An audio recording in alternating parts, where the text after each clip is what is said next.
All right, so we're moving into module 3, which is the second chapter of our book. So, strong and weak brands. So the strength of a brand largely depends on two separate dimensions. This includes the affinity its customers have for the brand, and that's sometimes referred to as depth. And it also includes the size of the customer base. So this is reach, in other words. Brands with loyal customers and with many customers are strong brands. A weak brand typically has a low level of customer affinity, maybe a small market as well. Depth and reach can even go against each other, and it's pretty easy to think about. A small brand, for example, can sometimes have a high affinity. I mean, this is if being unique is important to you, you don't want there to be a large customer base for a particular product you might like. The other thing is that a niche brand, can sometimes lose affinity, when it starts to expand and it starts to lose what it meant to the consumers, in other words. All right, so let's talk about the relationship between brand equity and brand value. So the consumer, there's such a thing called consumer affinity for a brand, and this is sometimes also referred to as customer equity of the brand or simply brand equity. So customer-based brand equity is a measure of the depth of brand affinity among its customers. In other words, how much they're loved. The dollar value of a brand reflects not only the depth of affinity, but it also includes the reach, is how many places you're able to sell. Now, because of this, bigger brands can be more valuable in dollar terms than small brands that have higher, customer equity or higher affinity. And this could be because there's just a wildly enthusiastic market for a particular small regional brand. Brand management, because of this, involves balancing both equity building among existing consumers, but also trying to expand into new markets. Let's discuss some models or some definitions of brand equity that have been around for a while. So this one comes to us from David Acker, the first one. Acker is an emeritus professor at the Haas School at Berkeley. He is one of the execs for a company called Profit, which is a global consultancy firm specializing in brands. Acker, in other words, is like one of the legends of the branding world. He defines brand equity as a set of assets such as name awareness, loyal customers, perceived quality, and associations that are linked to the brand and add value to the product or service being offered. Keller, who is also a branding expert and a faculty member at a prestigious university, views customer-based brand equity as the differential effect that brand knowledge has on consumer response to the marketing of that brand. Here's an even third definition that comes from us from businessdictionary.com, and it's the brand's power derived from the goodwill and name recognition that is earned over time, which translates into higher sales volume and higher profit margins among competing brands. So in other words, the concept of brand equity is not new. It's out there both in the academic and applied venues. And there are some similarities we frequently see with definitions. And we'll get into those as we go forward. Let's move on a little bit to brand value first. So brand value is the value of the brand as a business asset. The brand can be a company's most valuable asset. In fact, it's basically the dollar price that one would pay to acquire the brand name and logo. Sometimes it's seen as an intangible goodwill embodied in the brand. In some countries, the brand value can be added to the financial balance sheet directly, like in Great Britain and the United States. That can only be added as an asset when you acquire it initially. Brand value does increase with brand equity, but it also increases with the number of markets served. So it's not just enough to be liked, because for some products like consumer packaged goods that are low price, you're just better being everywhere, being sold everywhere rather than necessarily having a beloved brand. All right, so this is the brand equity pyramid.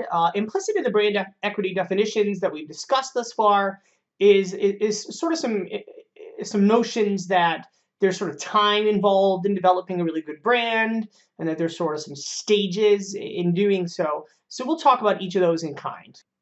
So the first stage, the lowest stage of the pyramid, is consumer recognition. And as you'll notice, as you go up in levels of the pyramid, there are both rational and non-rational elements to this model. So the rational element at the lowest level of consumer recognition is awareness, and the emotional aspect of that is familiar.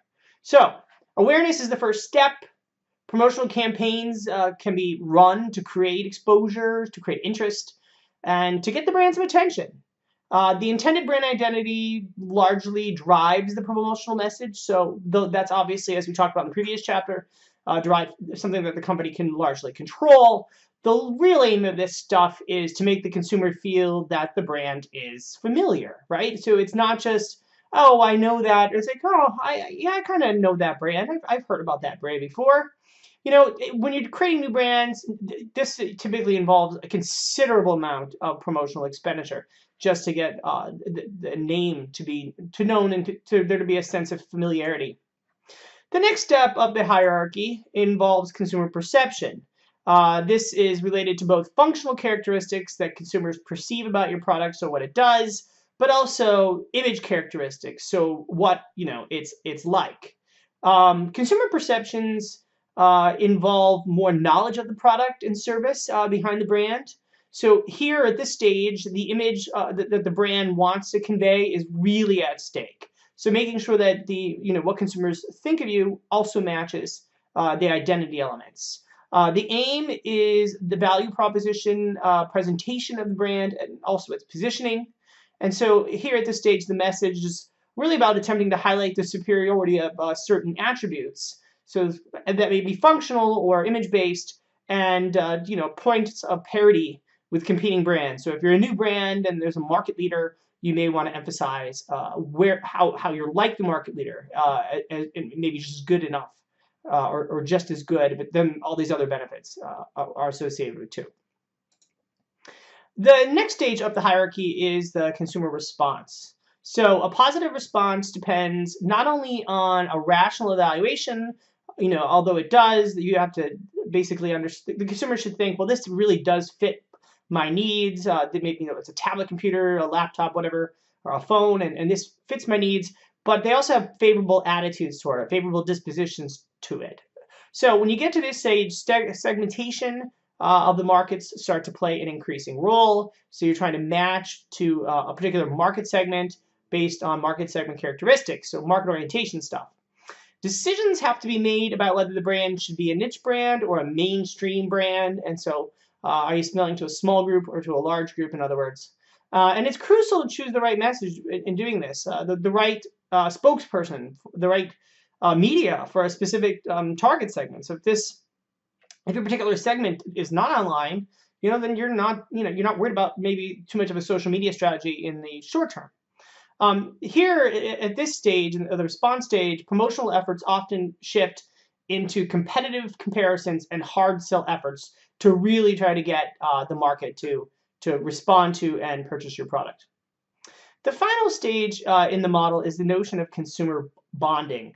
And so here is where we really want to try to get to consumers to have allegiance to us, to get increases in loyalty where they're only choosing us, that they have a bonded relationship, if you will.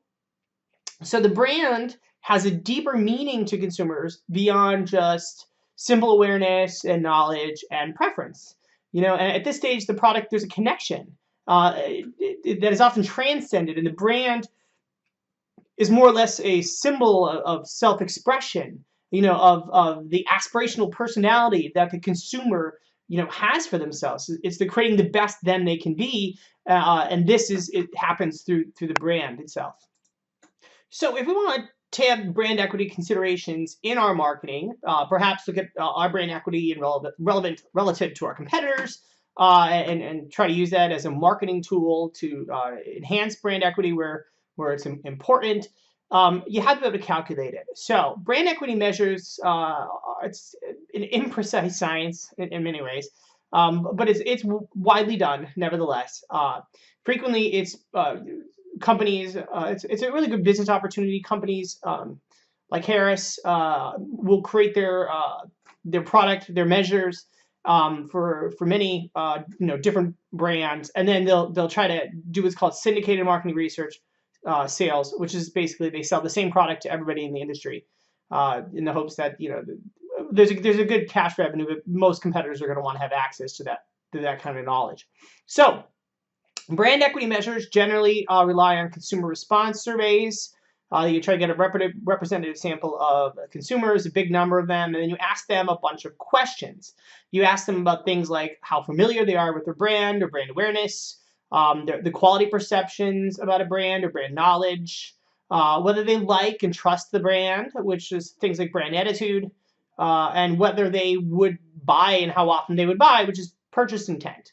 Brand equity is then computed as an average score across consumers, typically combining several scales. Now, that's a very basic definition of a brand equity measure. Some of the ones that the book talks about aren't done that way at all. There are various approaches to it, but overall, that's basically what you're getting. You're saying that several subdimensions are meaningful. You're measuring those. You're saying that there's some level of importance. So in this regard, you're just averaging, but not all brand equity measures do the averaging.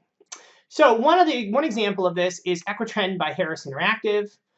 Several independent research agencies assess brands relative to their strengths, and Harris is one of them. Does that. They'll never tell you how they do it. It's a proprietary thing, but that's what they do. Their big one is, as I mentioned, Equitrend. And Equitrend brand equity scores are based on annual surveys of consumers for large sets of brands. So how do they do that? How do they calculate a brand equity score? Well, first, the means of quality and purchase consideration ratings are computed.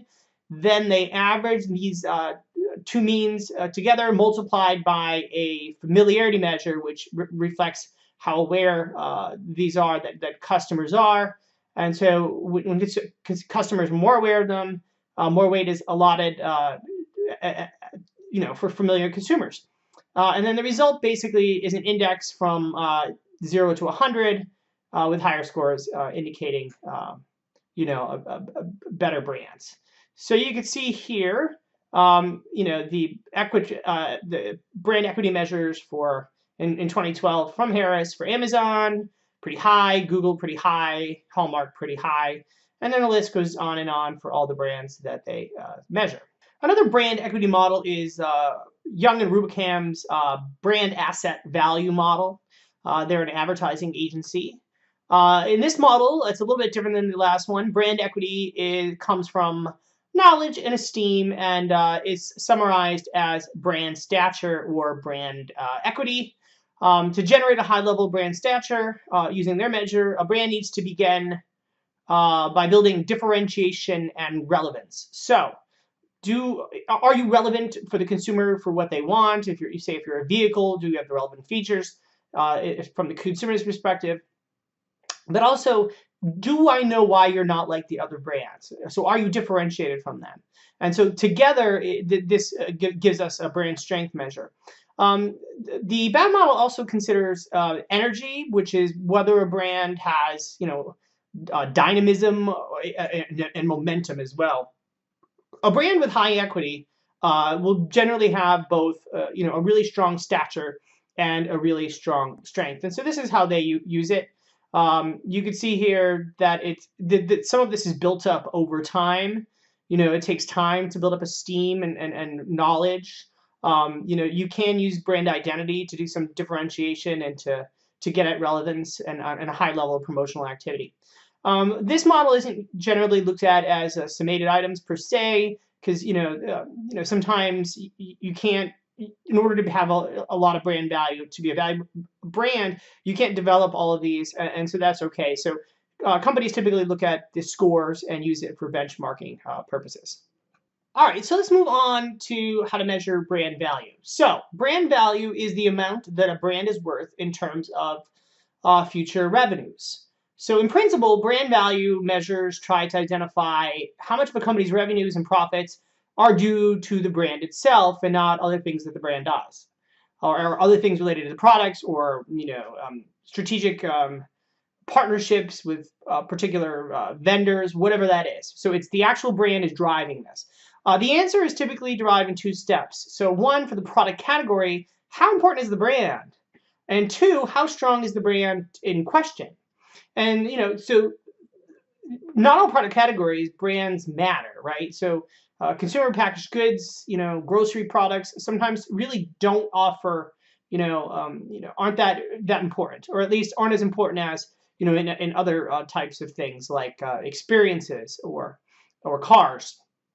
The second thing is how strong is the brand in question. So we know how valuable it is amongst other brands. And so the 2 factors together are assumed to explain how much the brand is worth. And through a process of utilizing subjective assessments and getting empirical data, you can sometimes calculate a brand worth. But there are a lot of variations in approaches to doing that. So one approach that the book gives you is how Interbrand does it. So Interbrand Valuation's method is, for each market where the brand is sold, you want to get brand importance. And so you want to estimate intangible earnings in each market. Then from there, develop a branding index based on how important the brand is for the demand drivers, such as price and advertising in the product category. And then you want to calculate present earnings due to the brand by multiplying the intangible earnings by the branding index. So then the next step of this is accounting tricks. So you want to calculate a brand strength after that. And so basically you want to estimate the competitiveness of the brand to derive a brand strength score. So this includes coming up with a discount rate as a function of the brand strength score. So in other words, stronger brands have lower discount rates. And then from there, you want to simply just compute the net present value. In other words, the dollar value if you were going to sell the brand today, right? So how much future revenues would you get in today's dollars if you were going to sell the thing? That could be attributed to the brand using present earnings and then that discount rate that you calculate. And the total brand value then is the sum of the brand's net present value in a market. So it's an accounting thing. It is a fungible accounting thing. And the book does a good job of pointing out that depending on the method, you get some pretty different numbers. So from 2012, here is the values for the top 10 using the Interbrand calculations. And here is another example using a different calculation. So this is the Millward Brown, how they do it. They put it out in Financial Times every year. This is the brand Z index, and you can see here in 2012, 1 to 10, and the numbers are different, and the players are in different orders, some of which didn't even make it to the other list. Another interesting measure comes to us from Forbes magazine, which created a reach plus depth measure. So they felt that the issue of depth of consumer attachment versus reach of the brand is critical in measuring the equity and value of global brands. So to rank the most powerful global brands, they developed a measure that combines the value of the brand with its equity, so how they work in tandem together. And so Forbes' best global measure, brand rankings, brands were ranked on financial metrics and earnings across markets over the last 3 years. So it's similar in that regard to Interbrand. Then they took a sample of global consumers. They surveyed those folks on their perceptions of the brands using scale ratings that they averaged and summed up for each brand, which is very similar to what Equitrend did. Forbes then merged the 2 scores together to determine the world's most powerful brands. So it's an overarching theme, both brand equity and brand value. And this is their rankings from 2012. And again, you see some of the same players from before, but it changes a little bit when you add that into the mix. So if we're talking about brand equity or brand value, which one matters more? So high brand value, what its net present value is for future earnings, doesn't always mean high brand equity, and vice versa. These things are very hard to predict. Who knows what's going to happen to a brand that's powerful today? For example, when they lose their CEO, that's something that people think about Apple all the time. Brand equity measures, though, they have their own downsides. They're soft measures. Since they're based on perceptions and attitudes, that's not easy to translate into revenues and profits. Tastes change. So the financial brand value measures are hard measures, but the precision in dollar figures can really give you a misleading impression accuracy just because you have a cold hard number. But the basic takeaway is that both brand equity and brand value are useful things to consider, especially if you're part of the top management team. There was some evidence from the Great Recession about whether or not consumer allegiance, in other words, brand equity, was better or not relative to brand value. And it suggested that in the bad economy that you want your customers to want to stay with you. So brand equity was a more powerful predictor of how well companies did during the Great Recession. One of the topics that this book is bringing up rather early, in fact, is the concept of customer lifetime value. So CLV is the value of brand loyalty that can be seen in terms of the lifetime value of a customer. So essentially the CLV is the profitability, in other words, the net present value of a customer over his or her expected lifespan with the company. The sum of all CLVs across the brand's customer base is sometimes called the brand's total customer equity. This is a topic that gets brought up a lot in undergraduate sales courses. And the reason is because frequently CLV is something that you really want to go after. If you, in relationship-based selling, if you have a good customer who will buy more from you, especially in business-to-business markets where products cost is very expensive, it may be worth an investment to call on your customers regularly, to make sure you do everything to keep your customers. So I'd like you to look at this topic, highlight it in your books. The authors do a pretty good job of discussing instances where it might not be worth much to invest in customer lifetime value, but there are certainly cases where that would be the case. One of the other things they talk about is brand loyalty should be separated from stickiness. So stickiness is basically the case where an initial choice determines future purchases in complementary products. So if you sell a product, a Samsung product, or you think about gaming, a gaming device. So you're Sony and you have a gaming device that might lead to a subscription for online gaming. That might lead to future game purchases. That might not have anything to do with brand loyalty. It's just you bought the gaming device, right? If you bought the gaming device, it's cheaper just to go out and buy new games or gaming services from Sony since you have the device, rather than going out and acquiring, the Xbox and getting an Xbox game. So that's the point they're trying to make there. So in other words, customer lifetime value is sort of like thinking about the intertemporal elements of the consumer process. So it's a consumer kind of is made in a funnel-like process, and then as the relationship continues with us, it's almost like they're on a conveyor belt. And so you want to think about both the cost of acquiring a consumer, right? Having the needs realization through advertising, getting them to make a decision, getting product trial. But then once those things have been established, and you have customers that are longtime customers, how valuable are they to you? Is the trade-off at the automated belt, is that better than it is for funneling them in the first place? And there are instances where it's not. This is because when you focus on CLV, naturally, this leads to a brand strategy of moving existing customers higher and higher in the brand equity pyramid. So you really want your customers to love you.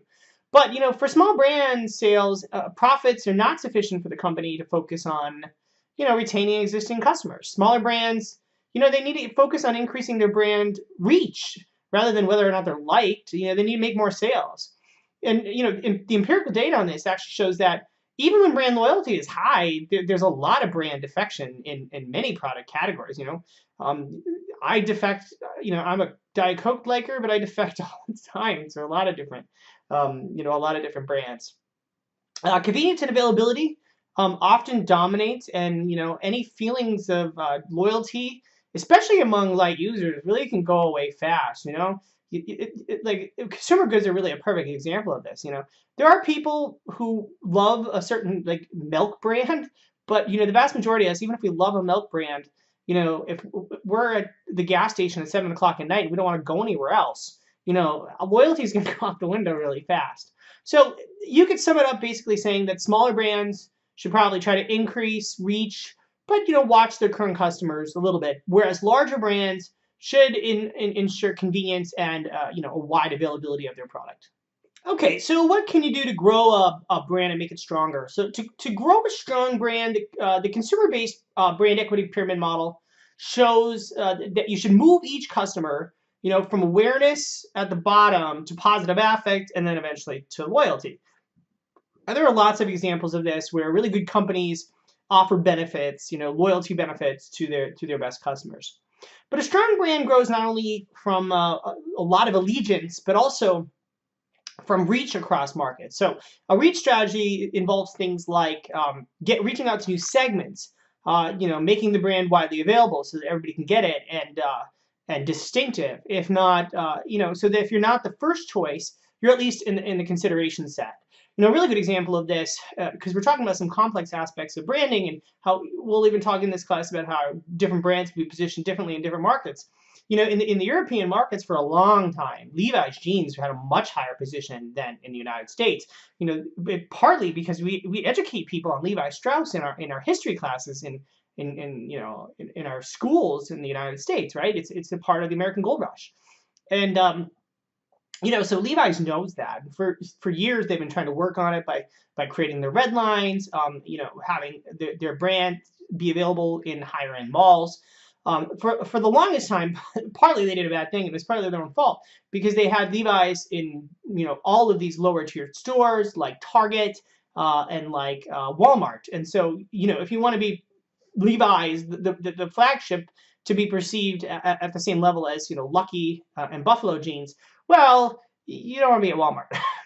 If you're at Walmart, well, maybe that's not 100% true. So one of the things Levi's has done is offered these Walmart lines of Levi's.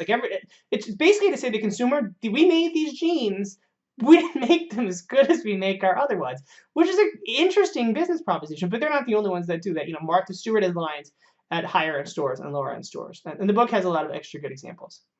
So what does that mean? All of this is shaping up to mean basically that depth and reach there's an intersection between the two, and really overly pursuing one versus the other can be detrimental if you're trying to develop a strong brand. So if all you're looking for is reach, you may not be focused on a strong brand at all. So this is really just about getting your product everywhere. So you're not even having a branding strategy whatsoever. You have a distribution strategy, and that may be fine for your firm. The complete opposite of that is the really niche brand, where you have high equity but few customers. Now, there are places that can do this. Many can't do it successfully. Even if you think about the top designers in the United States, like Michael Dior, or Michael Kors. If you think about Michael Kors, even Michael Kors has lower tier lines that he offers through department stores, even though his upper tier lines are focused on very small groups of individuals who pay enormous amounts of money for his clothes. So all of this, again, is shaping up to that if you really want a strong brand, you want to be in the golden middle. So there is some combination of reach and depth where you can maximize it in some middle point, and that's largely what you need to do. So this is the end of the third module, at least the lecture component. There will be grad student videos coming out, as there always will be. Make sure that you sign in to your Google account using your USD address, and make sure that you're signed out of your other accounts, so it'll lock you out, because all the grad student surveys are gonna collect information about who you are through your through your USD email address and that identity. You really won't have to be logged in to see their videos, because they're mostly unlisted. So there's that. There will be discussion boards and other kind of activities that are required. There may be some extra credit activities involved as well, but you'll be required to do the required ones or lose points, and the extra credit ones will not be for requirements, but you also won't gain points as a result. So I hope you were putting in a lot of study effort.